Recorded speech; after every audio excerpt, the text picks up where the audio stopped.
శ్రీరాజ్ గారు, దేశంలో నిత్యం ఏదో ఒక చోట ఎన్నికలు జరుగుతూ ఉంటే ఫలితాలు సాధిస్తూ ఉంటారు. కానీ ఇటీవల ఆంధ్రప్రదేశ్లో జరిగినటువంటి ఎమ్మెల్సీ ఎన్నికల ఫలితాల అనంతరం కూటమి అభ్యర్థుల విజయాన్ని అభినందిస్తూ ఏకంగా సాక్షాత్తు మన దేశ ప్రధాని నరేంద్ర మోదీ గారే ఇంతకు మునుపు ఎన్నడూ లేని విధంగా ట్వీట్ చేయడం జరిగింది. See, first of all, the Prime Minister of the country who tweeted on Andhra Pradesh MLC election should be disappointed about his citizens.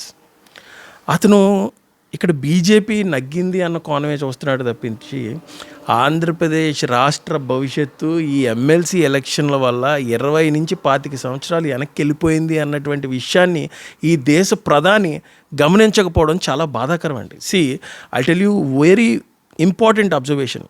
3 లక్షల మంది గ్రాడ్యుయేట్స్ ఈ రాష్ట్రంలో ఓటు రిజిస్ట్రేషన్ చేయించుకుంటే 2 లక్షల మంది ఓటు వేయడానికి వస్తే 20,000 చెల్లని ఓట్లు ఈ రాష్ట్రంలో తెలుగుదేశం పార్టీ లేదంటే కూటమి గవర్నమెంట్ అధికార దాహం, అధికార దుర్వినియోగం ఏ రకంగా ఉందంటే వాళ్ళు ఈ ఎలక్షన్లో నగ్గడానికి వాళ్ళు చేసినటువంటి రిగ్గింగ్ కార్యక్రమం ఏదైతే ఉందో ఆ రిగ్గింగ్ కార్యక్రమం వల్ల ఖచ్చితంగా ఈ ఆంధ్రప్రదేశ్ రాష్ట్ర యువత భవిష్యత్తు 25 సంవత్సరాలు వెనక్కి వెళ్ళిపోయిందండి.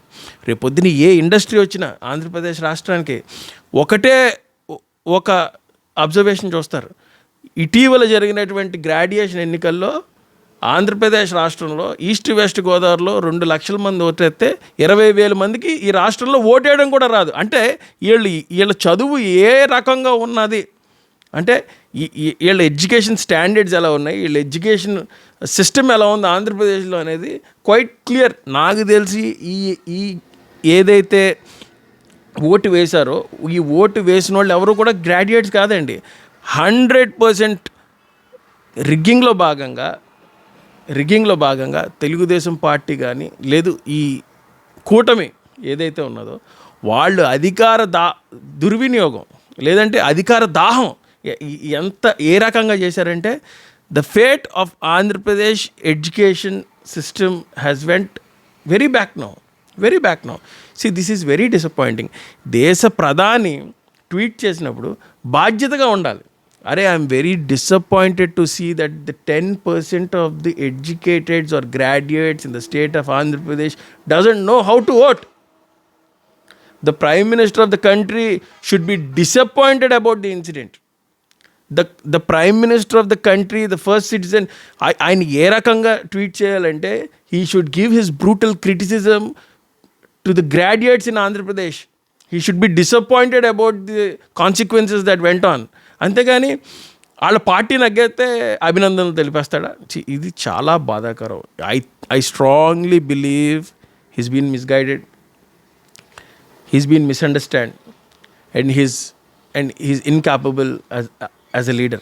ఎవరో రాసి ఇచ్చినటువంటి స్క్రిప్ట్ చదువుతున్నాడు అనిపిస్తుంది. హర్ష్ కుమార్ గారి కుటుంబం జగన్మోహన్ రెడ్డి గారికి దగ్గర అవుతుందని రాజకీయ వర్గాల్లో వినిపిస్తుంది, పాత్రికేయులుగా మాకు కనిపిస్తుంది. దీని మీద మీ జగన్మోహన్ రెడ్డి గారు ఏదైతే ఈ రోజున వెల్ఫేర్ స్కీమ్స్ ఆయన అధికారంలో ఉన్నప్పుడు చేశాడో వాటి గురించి ప్రస్తుతం ఉన్నటువంటి గవర్నమెంట్తో మేము కంపేర్ చేస్తూ కాంపిటేట్ చేస్తున్నాం అంటే that doesn't mean that we are going towards the political party of mister Jaganmohan Reddy. But to be clear definitely Jaganmohan Reddy గారి హయాంలో ఏదైతే సంక్షేమం జరిగిందో అది చాలా అద్భుతంగా జరిగింది, చాలా ఆదర్శంగా జరిగింది. అసలు రాష్ట్ర ప్రభుత్వాలు ఏర్పడేదే ప్రజల సంక్షేమం చూడడానికి. ఆ సంక్షేమం చూసే పద్ధతి విధానంలో డెఫినెట్గా కూడా Jaganmohan Reddy will be in the history book. ప్రతి ఒక్కరు కూడా ఈవీఎం ముఖ్యమంత్రి అంటే చంద్రబాబు నాయుడు, ఈవీఎం ముఖ్యమంత్రి అంటే చంద్రబాబు నాయుడు అని అంటారు. ఎందుకంటే ఆయన ఈవీఎంని మ్యానిపులేట్ చేసి ముఖ్యమంత్రి అయ్యాడు అనేది ఒక బోగట. But the meaning of EVMs should be redefined today. I'm telling you, ఈ ఎడ్యుకేషన్ ఇన్ఫ్రాస్ట్రక్చర్ ఈ రాష్ట్రంలో ఉన్న ప్రతి స్కూల్స్కి కూడా ఈ redefined his infrastructure in each and every school.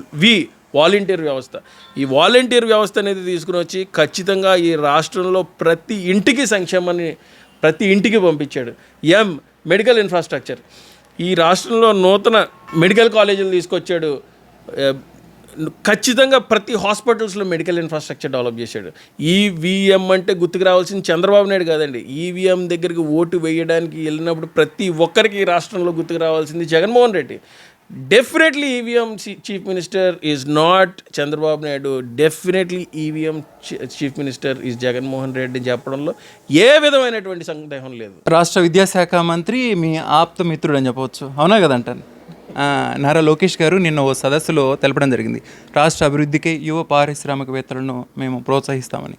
ఆ దిశగా ఈ రాష్ట్రంలో అడుగులు పడుతున్నాయంటారా? అంటే ఇప్పుడు యువ పారిశ్రామికవేత్తలు అంటే టాటాలు, అంబానీలు, అదానీలు కాదండి. See Nara Lokesh his father should not forget about their grass roots. ఈ రోజున నారా చంద్రబాబు నాయుడు అనే ఒక మధ్యతరగతి వ్యక్తిని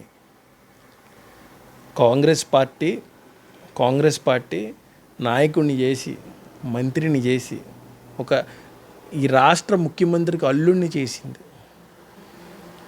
ఆయన ఇండస్ట్రీస్ పెట్టాడు, వ్యక్తిగతంగా డెవలప్ అయ్యాడు. ఇలాగ అసలు మీరు మీ హయాంలో ఎంతమంది కామన్ మ్యాన్ని, ఎంతమంది మధ్యతరగతి కుటుంబాలని మీ స్టేజ్కి తీసుకొచ్చారు చెప్పండి. ఇది Nara Lokesh is always talking about corporates in a big platforms. That doesn't mean that he's taking care of Andhra Pradesh poor and middle class citizens. చూడండి, అసలు మీరు ఈ రాష్ట్రంలో కార్పొరేట్స్కి ప్రభుత్వ భూములు ఇచ్చి కమిషన్లు తీసుకుని మీ పర్సనల్ అభివృద్ధిని ఎజెండాగా ఫోకస్ చేసుకుంటున్నారు తప్పించి, మీతో తిరిగినటువంటి చిన్న స్థాయి మధ్యతరగతి కార్యకర్తలకి ఒక్క ఎంఎస్ఎంఈ లోన్, లేదంటే ఒక వెల్ఫేర్ స్కీమ్లో లోన్, ఒక ఎస్సీ కార్పొరేషన్లో లోన్, ఒక బీసీ కార్పొరేషన్లో లోన్, ఒక ఓసీ కార్పొరేషన్లో లోన్ ఇచ్చి వాళ్ళతో చిన్న ఇండస్ట్రీ స్థాపించి మీరు ఏ విధమైనటువంటి ఎక్సర్సైజ్ చేశారు? అసలు కనీసం ఈ రాష్ట్రంలో సర్ప్లస్ గవర్నమెంట్ ల్యాండ్ ఉంది. ఒక్క గవర్నమెంట్ ల్యాండ్లో అయినా సరే మీరు ఒక ఎస్సీజెడ్ నిర్మించడానికి ఒక ప్లాన్ ఆఫ్ యాక్షన్, ఒక ఎజెండా అనేది మీరు రెడీ చేశారా? ఒక ప్లాన్ ఆఫ్ యాక్షన్ లేదు, ఒక ఎజెండా లేదు. ఒక మంచి ఎస్సీజెడ్ వేసి కనీసం మీకు పనిచేసినటువంటి మీ కార్యకర్తలకి మీరు ఆ ల్యాండ్ ఫ్రీగా ఇచ్చి ఒక ఇండస్ట్రీస్ పెట్టండి అని చెప్పి మీరే డీటెయిల్డ్ ప్రాజెక్ట్ రిపోర్ట్ రాష్ట్ర ప్రభుత్వంతో తయారు చేయించి వాళ్ళకి ఎంఎస్ఎంఈ ద్వారానో వేరే సిజిటిఎంఎస్ ద్వారానో లోన్ ఇప్పించి వాళ్ళని యువ పారిశ్రామికవేత్తలుగా తయారు చేయండి. అసలు మీ దగ్గర ఉన్నోళ్ళే మీరు ఎవరిని బాగు చేయట్లే. అసలు మీరు ఈ రాష్ట్రాన్ని బాగు చేస్తారనే కాన్ఫిడెన్స్ ఈ రాష్ట్ర ప్రజలకు లేదు. సార్, నేటి రాజకీయాల్లో ఒక స్వతంత్ర అభ్యర్థి ఎమ్మెల్సీ ఎన్నికల తరుణంలో 16,000 ఓట్లు సాధించాడంటే సాధారణ విషయం కాదు, అవునా కదా? అయితే మీ నాన్నగారు హర్షకుమార్ గారు బలపరిచినటువంటి వ్యక్తి ఇన్ని ఓట్లు సాధించడం వెనుక మీ కృషి ఏంటి? సగటు ఓటరు తన ఇంటి నుంచి పోలింగ్ బూత్కు రావాలంటే ఖర్చుతో కూడుకుంది. ఈ నేపథ్యంలో మీరు ఎంత ఆర్థిక సహాయం చేశారు? అంటే ఒక జెండా లేదు, ఒక ఎజెండా లేదు, ఒక రాజకీయ పార్టీ లేదు, జోబులో డబ్బులు లేవు. కేవలం బలహీన వర్గాలటువంటి ఆశాజ్యోతి mass leader GV Harshakumar, that is a brand. ఆ ఒక్క పేరనాలో దాన్ని నినాదం అనాలో కూడా తెలియదు. ఎందుకంటే అది నినాదమే, పేరు కాదు. దట్స్ ఎందుకంటే ఒక కమ్యూనిటీ దాన్ని ఓన్ చేసుకుంది. It is no more a name. GV Harshakumar is not a name, that is a brand or that is అదొక నినాదమే. సో డెఫినెట్లీ మమ్మల్ని ఓన్ చేసుకున్నారండి. ఈ రోజున ఒక సామాన్యుడు ఇంట్లోంచి బయటకు వచ్చి ఓటు వేయాలంటే కనీసం 20 రూపాయలు పెట్టి ఎండలో నుంచి ఓటు వేయాలంటే వాటర్ బాటిల్ కొనుక్కోవాల్సిన పరిస్థితి. ఆయన భార్యతో బయటకు వచ్చినా, పిల్లలతో బయటకు వచ్చినా, ఒక 2-3 ఓటు వేయడానికి బూత్ వరకు రావాలంటే కనీసం ఒక 50 రూపాయలన్నా పెట్రోల్ కొట్టించుకోవాల్సినటువంటి పరిస్థితి. అలాంటిది 16,000 మంది ఉభయ గోదావరి జిల్లాలో మా గురించి, మా కుటుంబం గురించి వచ్చి ఓటేసిన ప్రతి ఒక్కరికి కూడా పేరున ధన్యవాదాలు. ఫస్ట్ ఆఫ్ ఆల్ ఇక్కడ డెఫినెట్లీ అండి. మా నాన్నగారు అర్ధరాత్రి అవనివ్వండి, తెల్లారి అవనివ్వండి, ఉదయం తెల్లవారుజామున అవనివ్వండి, మిట్ట మధ్యాహ్నం అవ్వండి, ఎండ ఉండనివ్వండి, వాన ఉండనివ్వండి, ఎటువంటి కండిషన్స్లోనైనా సరే పేద బలహీన బడుగు వర్గాలకి ఎక్కడన్నా అన్యాయం జరుగుతుందంటే వెళ్ళి అక్కడ నించున్నారండి. దాని ప్రతిఫలమే ఈ రోజున అఫ్కోర్స్ రూత్లెస్గా తెలుగుదేశం పార్టీ వాళ్ళు రిగ్గింగ్ చేసో లేకపోతే అదర్ ఇన్స్ట్రుమెంటల్ మెథడ్స్లోనూ నెగ్గారు. ఫస్ట్ ఆఫ్ ఆల్ వాళ్ళకి congratulations. But to be frank and honest, ఈ రోజున మా తరపున మాకు ఓటేసిన ప్రతి ఒక్కరికి కూడా నేను ఎప్పటికీ రుణపడి ఉంటాం, కృతజ్ఞతలు తెలుపుతాను. ఆఖరి ప్రశ్న అండి, రాష్ట్రంలో కూటమి ప్రభుత్వ పరిపాలన తీరు పట్ల మీరేమంటారు? వ్యతిరేకత ఏమైనా ఏర్పడిందా? చూడండి, రాష్ట్రం విడిపోయిన తర్వాత 2014లో ఆంధ్రప్రదేశ్ రాష్ట్రానికి మొదటిసారి ముఖ్యమంత్రి అయినటువంటి చంద్రబాబు నాయుడు గారు కేవలం డెవలప్మెంట్ యాక్టివిటీస్ మీదే ఫోకస్ పెట్టారు. ప్రజలు ఆయన్ని గద్దెన దింపారు. ఈ రాష్ట్రం విడిపోయిన తర్వాత రెండోసారి ముఖ్యమంత్రి అయినటువంటి జగన్మోహన్ రెడ్డి గారు ఓన్లీ వెల్ఫేర్ మీదే కాన్సన్ట్రేట్ చేశారు. ఈ రాష్ట్ర ప్రజలు ఆయన కూడా గద్దెన దింపారు. మళ్ళా మూడోసారి అధికారంలోకి వచ్చినటువంటి చంద్రబాబు నాయుడు గారు is also only focusing on development activities. Again there is a big scope of inconveniency against the government. This is an open fact. Development వెల్ఫేర్ని బ్యాలెన్స్ చేసే ప్రభుత్వమే ఎక్కువ కాలం పాటు అధికారంలో ఉంటారు తప్పించి ఒకే ఎజెండా ఫిక్స్ చేసుకుని ముందుకెళ్ళినటువంటి ఏ ప్రభుత్వం కూడా చిరకాలం ఉంటుందని నేనైతే అనుకోను. సార్, కేంద్ర రాష్ట్ర ప్రభుత్వాలు ఎస్సీ వర్గీకరణ చేసేస్తామంటున్నారు. పార్లమెంట్లో కూడా ఆమోదం లభించే పరిస్థితి, మరో నెల రోజుల్లో కూడా ఇదంతా జరిగిపోతుంది. దీని పట్ల మీ అభిప్రాయం?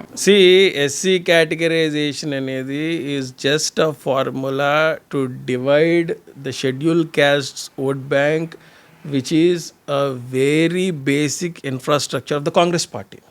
The BJP's main agenda is to dismantle the infrastructure of Congress party.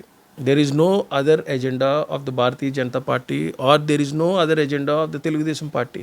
See, to be frank and honest, SC categorisation వాళ్ళు చేసే పరిస్థితి ఉన్నప్పుడు ఇదే సుప్రీంకోర్టు ఎంప్లాయ్మెంట్ ఎడ్యుకేషన్లో కేటగరైజేషన్ని చేస్తున్నాం అని ఒక తీర్పు వెలువడించింది. మరి వెల్ఫేర్ని కూడా కేటగరైజేషన్ చేసి ఈ కులాల్లో ఎస్సీ కులాల్లో ఉన్నటువంటి పేదరికాన్ని నిర్మూలించడానికి, లేదంటే ఎస్సీ కులాల్లో ఉన్నటువంటి పేదల్ని పైకి తీసుకురావడానికి కేటగరైజేషన్ చేస్తున్నాం. ఎవరైతే అణగారిన వర్గాలు ఉన్నారో, ఎస్సీ కులాల్లో ఇంకా అణగారిన వర్గాలు ఉన్నారో వాళ్ళని పైకి తీసుకురావడానికి కేటగరైజేషన్ చేస్తున్నాం. ఈ ఫలాలు వెల్ఫేర్ స్కీమ్స్ ఎస్సీస్లో అట్టడుగునున్నటువంటి జనానికి అందడానికి మేము కేటగరైజేషన్ చేస్తున్నాం అంటే నిజంగా కూడా మేము అందరం స్వాగతించేవాళ్ళం. It is one drama to take off reservations. అంతేగాని అసలు ఉద్యోగాలు ఎక్కడున్నాయి, ఉపాధి ఎక్కడ ఉన్నదండి? ఉద్యోగ అవకాశాలు కానీ ఉపాధి అవకాశాలు కానీ ఈ రాష్ట్రంలో కానీ ఈ దేశంలో కానీ ఏమీ లేదు. ఓన్లీ ఏదైతే ఒక కేటగరైజేషన్ అనే ఒక వైరస్ని ఈ క్యాస్ట్ సిస్టంలో ఎస్సీ సెగ్మెంట్లో రిలీజ్ చేశారో ఆ ఫార్ములా అనేది పనిచేస్తుంది. There is unrest in schedule caste people about the categorization activity. అంతే తప్పించి the national government or the state government ఏ విధమైనటువంటి ఇంట్రెస్ట్ లేదు ఈ అట్టడుగున అణగారిన వర్గాల్ని పైకి తీసుకొద్దాం అన్నటువంటి కనీస సంకల్పం కూడా లేదండి వాళ్ళకి.